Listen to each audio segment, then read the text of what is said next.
اس وقت پوری دنیا میں منتشر انداز میں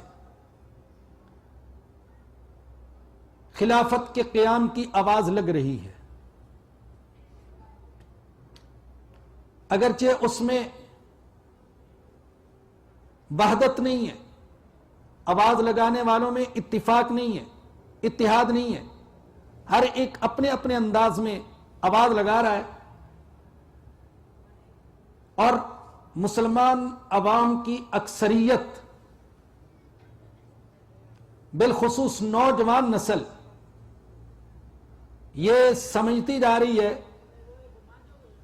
کہ امت مسلمہ کی کھوئی ہوئی عزت کی واپسی نظام خلافت کے قیام کے علاوہ اور نہیں ہے۔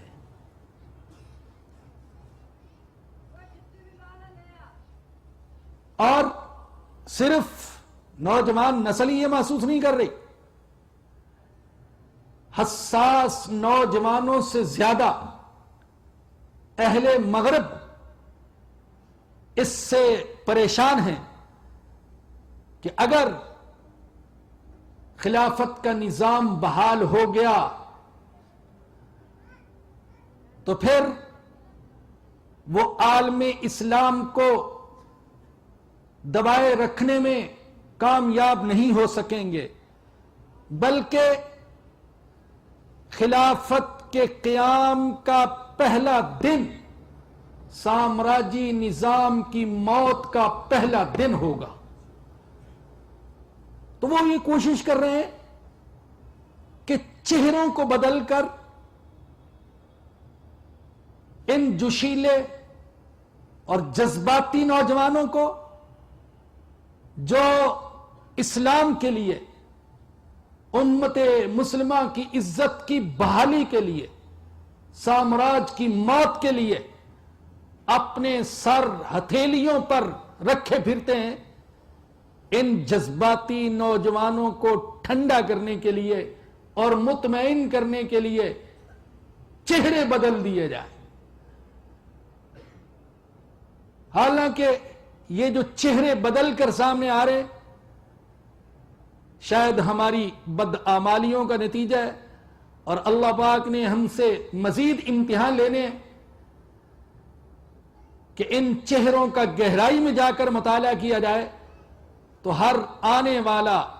جانے والے سے بدتر نظر آتا ہے۔ حسنی مبارک صاحب نے جانے سے پہلے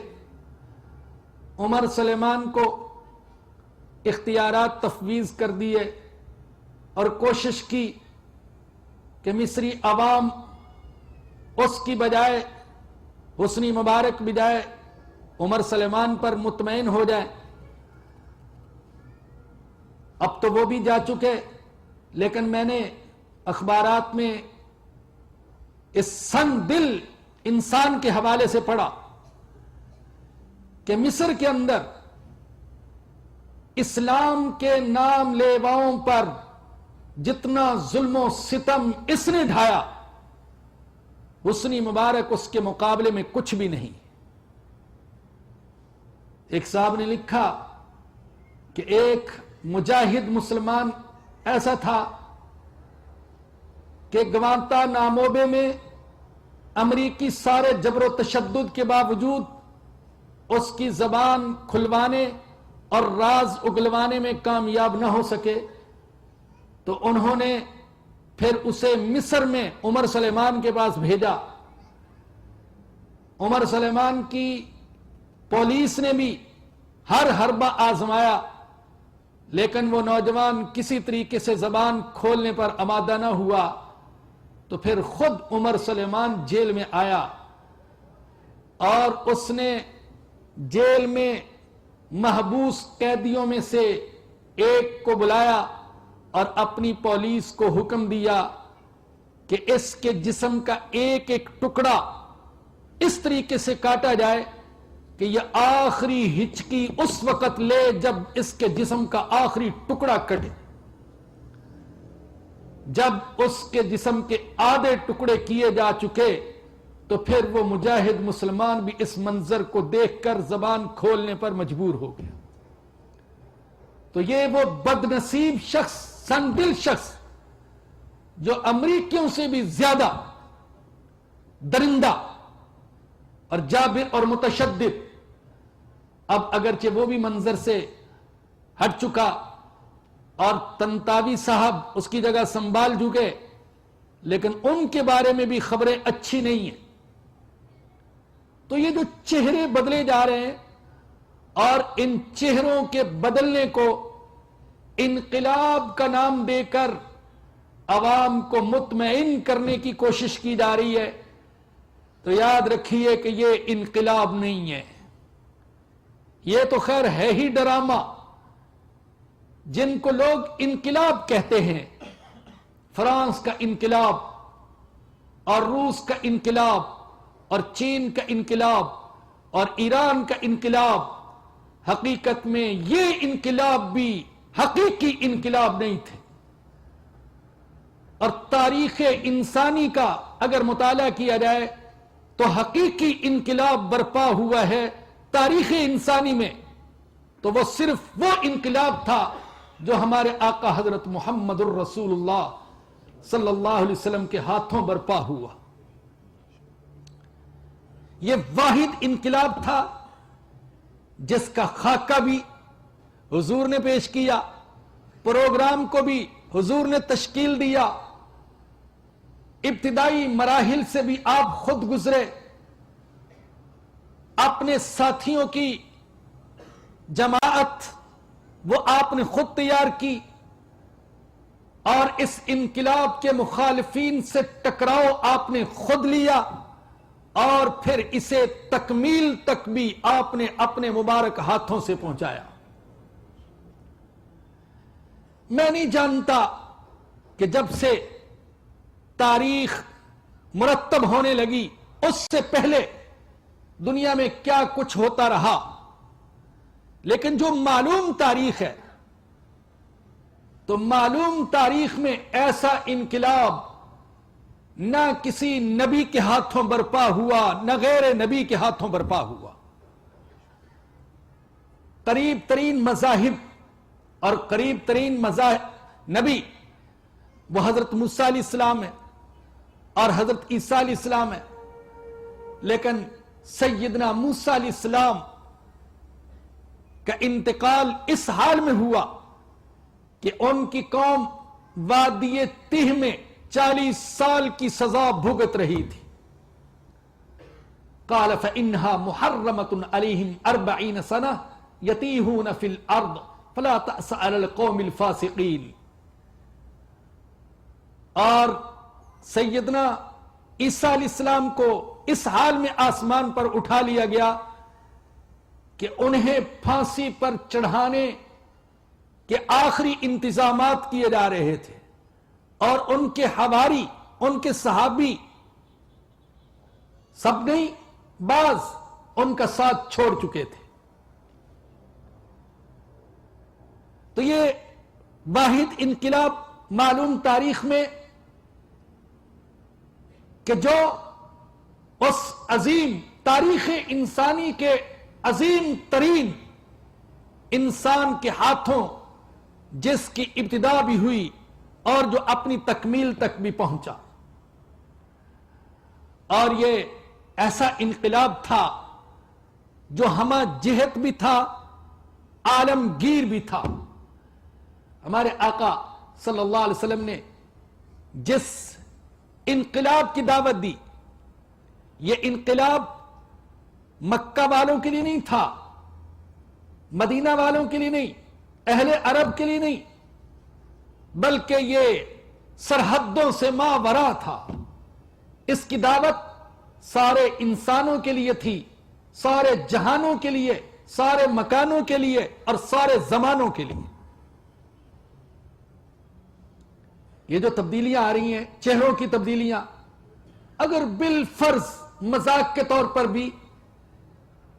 ان تبدیلیوں کو انقلاب کا نام دیا جا سکے تو کوئی تبدیلی مصر میں ہے، کوئی تیونس میں ہے یا کسی مغربی ملک میں ہے، ایک ملک تک، ایک خطے تک محدود تبدیلی، میرے آقا صلی اللہ علیہ وسلم نے